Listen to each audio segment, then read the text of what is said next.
వెంటనే విడుదల చేయాలి. పెండింగ్ లో ఉన్న డిఏలన్నీ we want justice.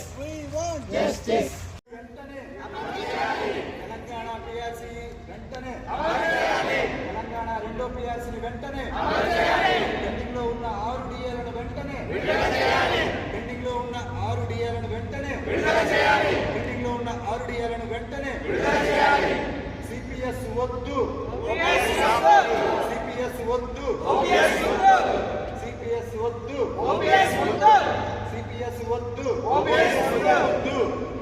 ఓపీఎస్ ఏ వద్దు, సిపిఎస్ వద్దు.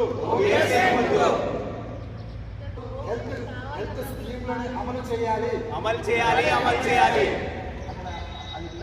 Telangana employees joint action committee పిలుపు మేరకు ఈరోజు మహా ధర్నాని నిర్వహించడం జరిగింది.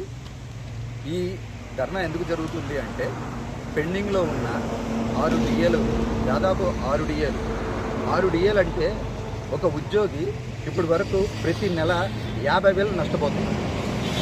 అలా సంవత్సరం చూసుకుంటే 1,80,000 పైనే దాదాపు రావాల్సిన అమౌంట్ మొత్తం లాస్ అవుతున్నాడు.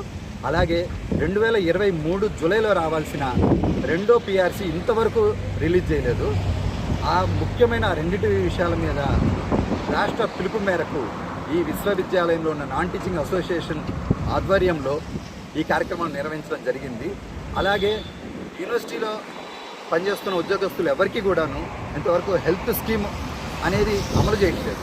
ఏ యూనివర్సిటీలో చేయట్లేదు, మా యూనివర్సిటీలో కూడా చేయట్లేదు. ఆ హెల్త్ స్కీమ్ని మాకు ఇవ్వాల్సిందిగా, మాకు వర్తింపజేయాల్సిందిగా మేము కోరుతున్నాం. అలాగే 2004 సెప్టెంబర్ 9 నుంచి 2000 సిపిఎస్ ఎప్పుడైతే వచ్చిందో అప్పటి నుంచి సిపిఎస్ వద్దు, మాకు ఓల్డ్ పెన్షన్ స్కీమ్ కావాలని చాలా పోరాటాలు జరుగుతున్నాయి. కానీ ఏ గవర్నమెంట్ వచ్చినా ఇస్తామనే హామీతోనే వస్తుంది. కానీ ఏ గవర్నమెంట్ ఇప్పటి వరకు ఓల్డ్ పెన్షన్ స్కీమ్ని అమలు చేయడం లేదు. దాన్ని అమలు చేయాలని చెప్పేసి ఈ కార్యక్రమంలో ఈ 4 ముఖ్య అంశాలని మేము ముందుంచుకొని నాన్ టీచింగ్ అసోసియేషన్ తరఫున ఈ కార్యక్రమం నిర్వహించడం జరిగింది.